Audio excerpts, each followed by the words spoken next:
Hello everyone and welcome back to the series where we cover the IGCSE Enterprise Syllabus step by step. If you haven't already, make sure to watch the other chapters that we've already covered in the last videos because today we are going to go through Unit 10, Communication.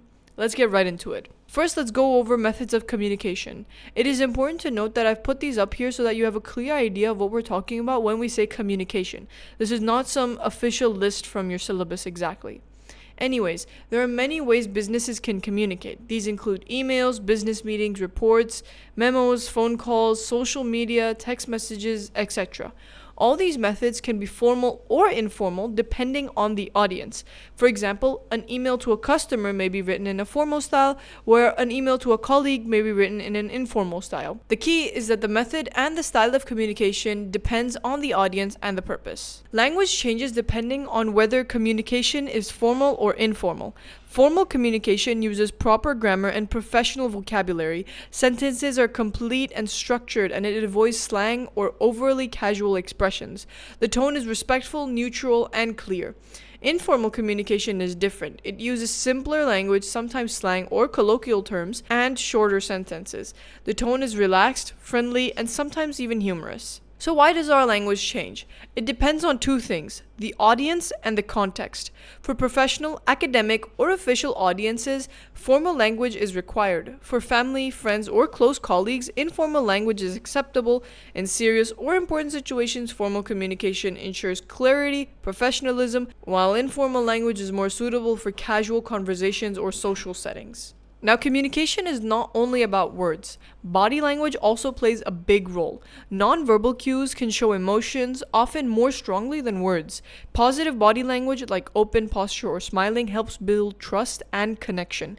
Negative body language, like crossed arms, can create confusion or distance. Body language supports the message being spoken, it makes communication clearer, shows professionalism, and helps strengthen relationships.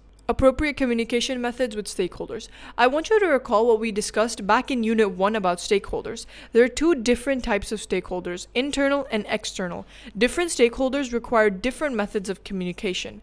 For internal stakeholders, managers are best communicated through formal meetings, reports, emails, or video calls. Employees can be reached through internal emails, team meetings, notice boards. Shareholders usually receive annual reports, financial statements, or shareholder meetings, while owners may prefer formal meetings, financial reports, and sometimes direct emails or phone calls. For external stakeholders, suppliers communicate through emails, phone calls, formal contracts, and meetings. Customers can be reached through social media, customer service calls, emails, and surveys. Banks require formal letters, financial reports, etc. The local community may receive information through public announcements or social media. Local government is usually contacted with formal letters, reports, meetings, and emails. Choosing the right method for each stakeholder ensures the message is received clearly and professionally. Meetings and presentations. This is the three-step process for successful meetings and presentations.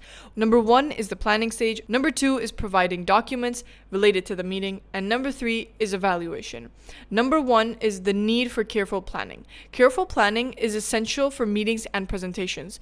Before the event, planning ensures that goals are clear, resources are in place, and potential risks are identified. It sets expectations and prepares the team for challenges. During the event, planning allows smooth execution, flexibility in handling issues, and effective monitoring of progress. It keeps everything on track and helps achieve objectives. After the event, planning provides a framework for evaluation. It allows the team to learn from outcomes, assess successes, and identify areas for improvement. Number 2, importance of providing documents. Meetings and presentations should also be supported by documents. The importance of these documents is that they ensure clear communication, provide a formal record of discussions, support decision-making, demonstrate professionalism, and keep participants engaged.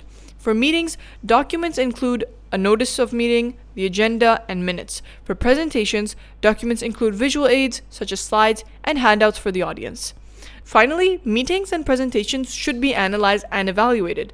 When analyzing decisions, businesses check if the decisions made align with the goals and whether they address key issues. When assessing objectives, businesses look at whether the meeting or presentation achieved its purpose. This ensures that time and resources were used effectively and improvements can be made in the future. And that brings us to the end of Unit 10. But not only Unit 10, this is also the end of your IGCSE Enterprise syllabus. Make sure to leave suggestions about what you want in the upcoming videos down in the comments. And if you want a printable copy of the notes for each chapter, just subscribe and comment down the word done. I hope this series helped, and thank you so much for watching.